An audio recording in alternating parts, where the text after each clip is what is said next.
Shalom, salam damai sejahtera Bapak Ibu, Saudara dan Saudariku seiman.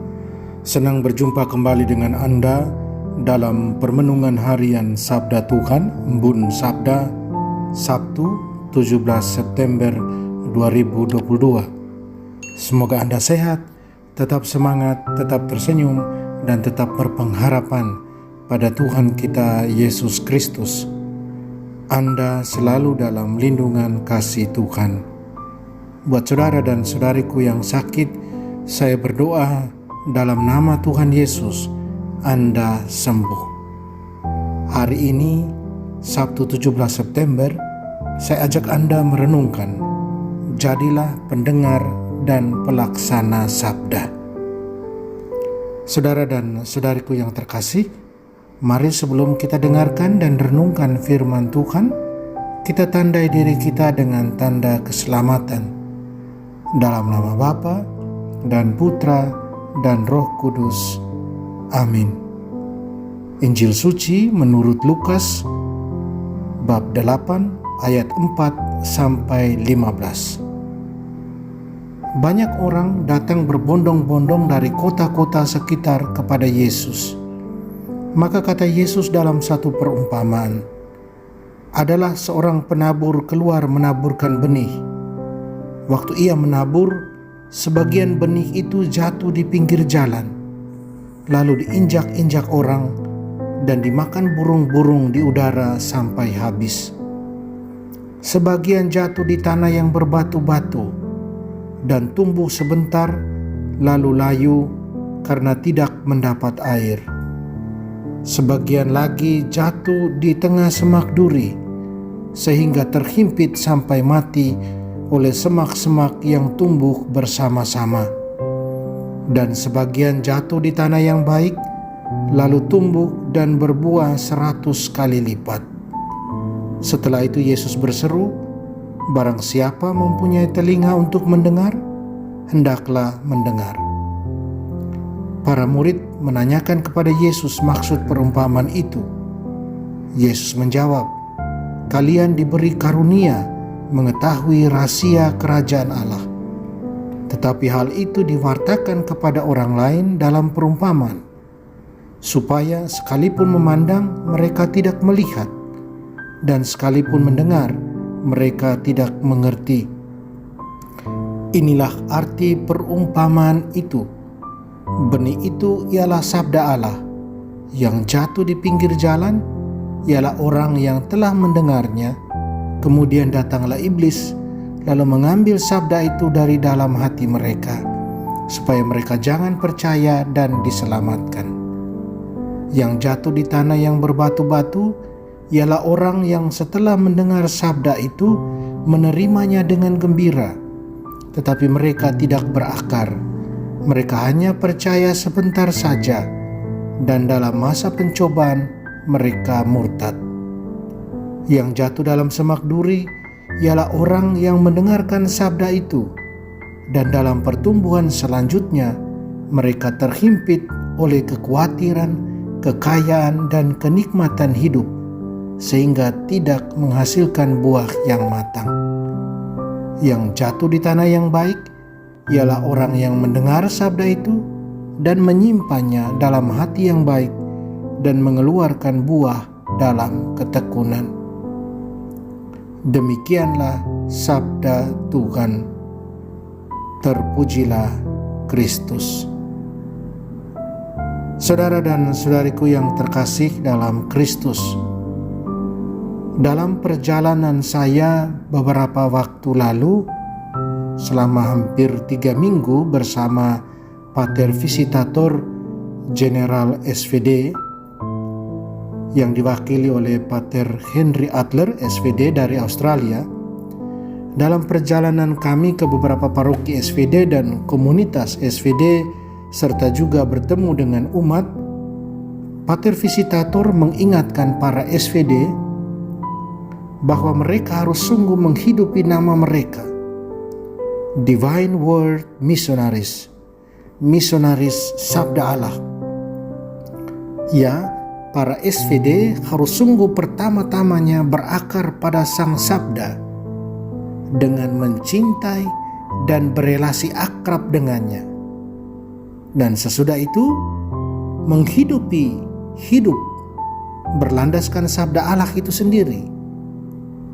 Dan sesudah menghidupi hidup yang berlandaskan pada sabda Allah, itu kemudian menjadi nyata dalam kesaksian hidup Kristiani, kesaksian hidup religius yang bertransformasi.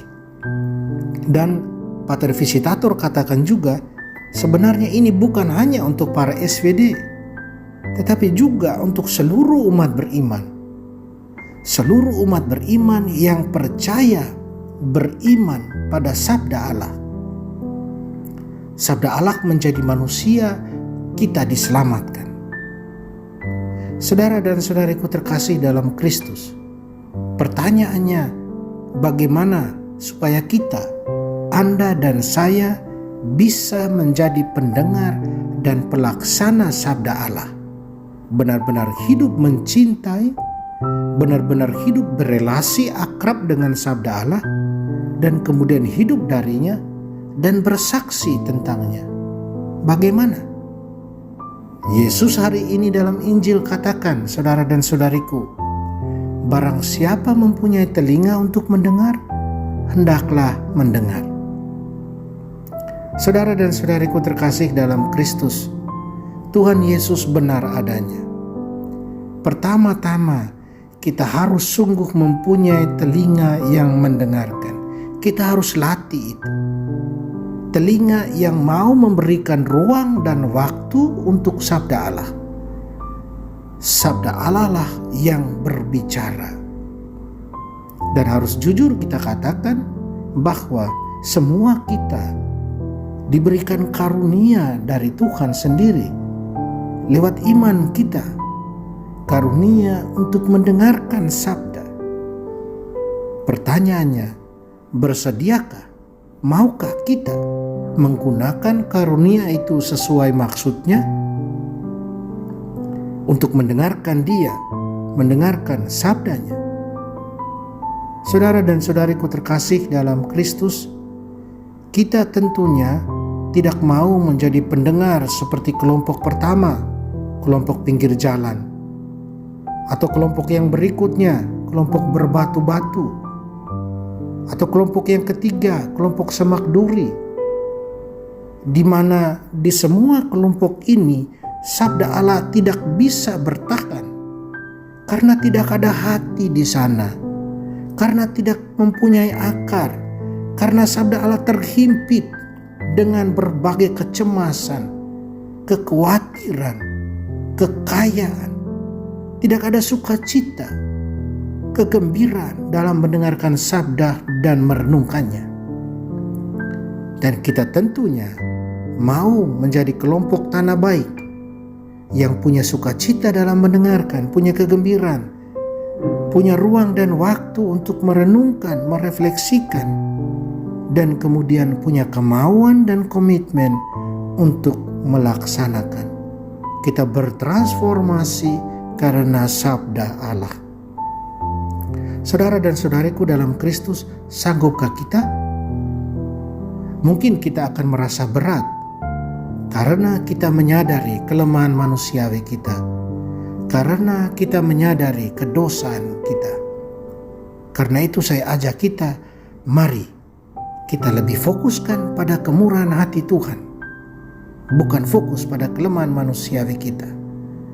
Kita fokus pada kebaikan hati Tuhan, bukan fokus pada kedosaan kita.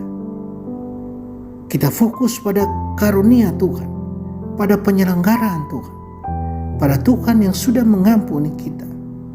Sehingga kita kemudian dengan iman, dengan cinta dan pengharapan akan Tuhan, kita buka telinga kita, kita buka hati kita pada sabda Allah, sehingga sabda Allah itu sungguh berakar dalam diri kita, membuat diri kita bertransformasi, dan kemudian menghasilkan buah-buah Kristiani dalam hidup kita sehari-hari. Mari saudara dan saudariku, kita berjuang terus. Percaya Tuhan selalu bersama kita. Tuhan Yesus pasti memberkati kita. Amin. Tuhan Yesus, seringkali kami lalai dan kurang bersemangat dalam mendengarkan sabda-Mu.